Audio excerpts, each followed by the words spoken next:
big that even as this was happening, life in the more affluent districts could go on more or less as normal. The areas of Clifton and Defence, where most of my relatives and friends lived, formed a city within a city. Their wide streets, lush greenery and palatial houses, a world away from the urban warfare of Leari or Arangi. Here the backdrop of violence quickly became mundane. Perhaps a day trip to the beach would be impossible due to a security alert, or dinner plans would have to be rearranged because of a city-wide strike. For all Karachi's vast sprawl, most of its citizens live in a tightly constricted geography, not venturing too far from their locale, lest they stray into danger. Each morning, I sat with my aunt in a marbled-floored living room, overlooking a luxuriant garden where blooming coral trees spilled over a pagoda. The pet parrot, who was loud and surprisingly vicious, squawked in the background, picking up the odd word from conversations. Tellingly, one of his favourites was tamasha, the Urdu word often used to mean commotion, referring to a protest or a riot. Over breakfast, I would look through the English-language newspapers, reaching first for the Express Tribune. It published a crime map every day in its Karachi edition, under headings like shootings and raids and mishaps and bodies found. A half-page infographic mapping out the violence-consuming areas of the city. I would skim through the daily accounts of targeted killings of political workers and gang battles, the latest convulsions in the multiple conflicts that have racked Karachi for decades. From the vantage point of the comfortable living room, the street war unfolding a few miles away felt unreal and distant. Just a head count on a page.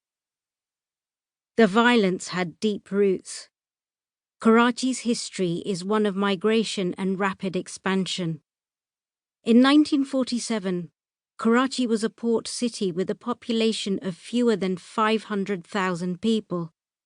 Today, there are closer to 20 million, more than triple the population of London. When Pakistan was formed out of the bloody partition of India, trainloads of Muslims crossed the border in search of a new homeland, arriving exhausted and brutalized. Karachi was the final stop on the train, and as the refugees were turned away from everywhere else, it was their destination by default. These migrants, who became known as Muhajirs, settled first in sprawling refugee camps and then took up the government jobs left vacant by the Hindus and Sikhs who had fled in the other direction. My grandparents married in 1948, a few months after partition. The wedding celebrations had to be scaled down because Mahatma Gandhi was assassinated that week. Soon afterwards, my grandmother left her home in a Muslim part of northern India to live with my grandfather's family in Karachi. Immediately, she began to volunteer in the refugee camps that engulfed swathes of the city. 2 years later, in 1950, my mother was born. Despite these harsh beginnings, as the capital of a new nation, Karachi was infused with a feeling of hope and possibility. Pakistan was a new country forging a national identity, and this was the city at the centre of it all.